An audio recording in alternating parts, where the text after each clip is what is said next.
Rottweiler versus Pitbull.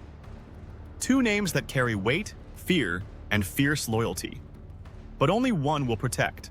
The other, if misunderstood, can destroy. The question isn't which breed is stronger, it's which one you can truly handle. Because both are powerful. Both are capable of extreme devotion or extreme danger. And if you get this choice wrong, the consequences can be life-altering.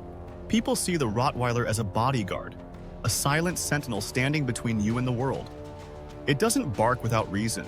It doesn't charge without cause. It studies you, studies your home, studies the people you let in. And when it senses something's off, it acts with terrifying precision. Now the Pitbull, the world sees it as a time bomb. And in the wrong hands it can be. Not because it's evil, but because it was built for intensity, lockjawed, fearless, explosive intensity. It doesn't give you a warning bark. It gives you everything, all at once. But here's the twist. That very intensity is what makes the Pitbull so loving, so loyal, and so heartbreakingly misunderstood. It doesn't hate people, it adores them. So much so that when it feels threatened or when its owner feels threatened, it doesn't hesitate. And if you haven't built a foundation of trust, training, and absolute consistency, then that split-second decision can lead to tragedy. Meanwhile, the Rottweiler is calculating. It gives you a chance. It shows restraint. It waits for confirmation. And if you're calm, it mirrors your energy. If you're confident, it becomes unshakable. But don't confuse that control for softness. A Rottweiler, once triggered, commits. And when it commits, it finishes. There's no posturing, no second guess, just sheer, bone-crushing follow-through. So who's the better protector? That depends on you.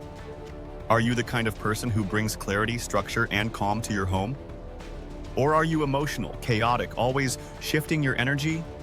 Because the Rottweiler thrives under consistency.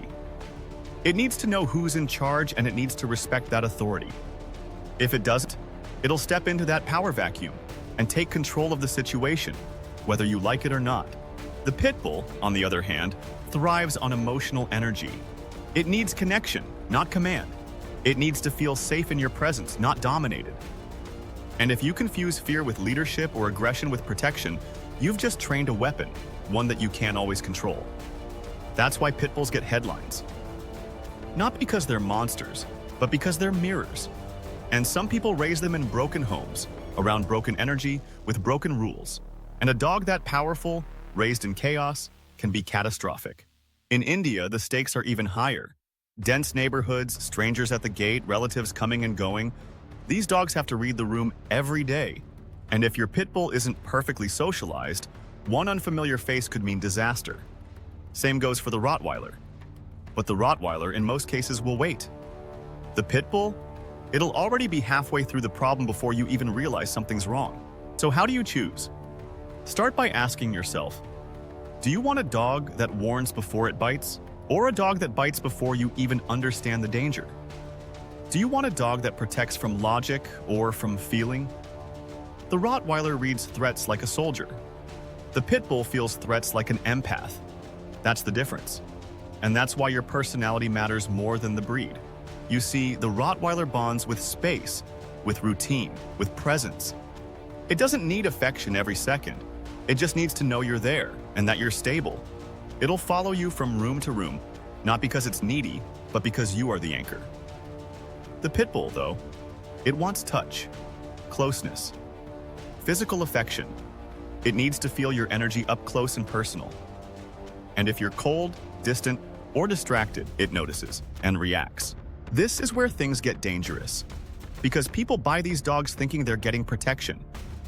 But what they're actually buying is a test of consistency, emotional maturity, and commitment. And if you fail that test, your dog will show you in ways you may not be ready for.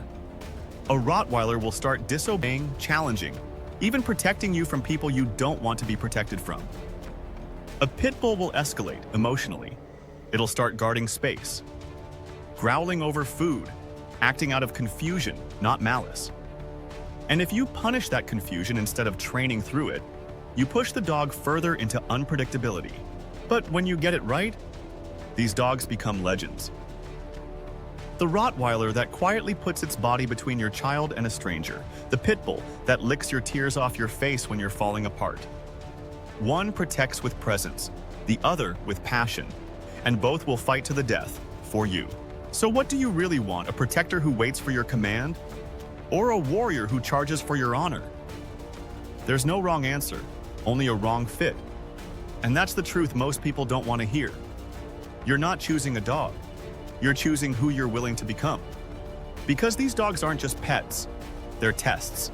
The Rottweiler will test your discipline, the Pitbull will test your heart, and both will reveal your weaknesses.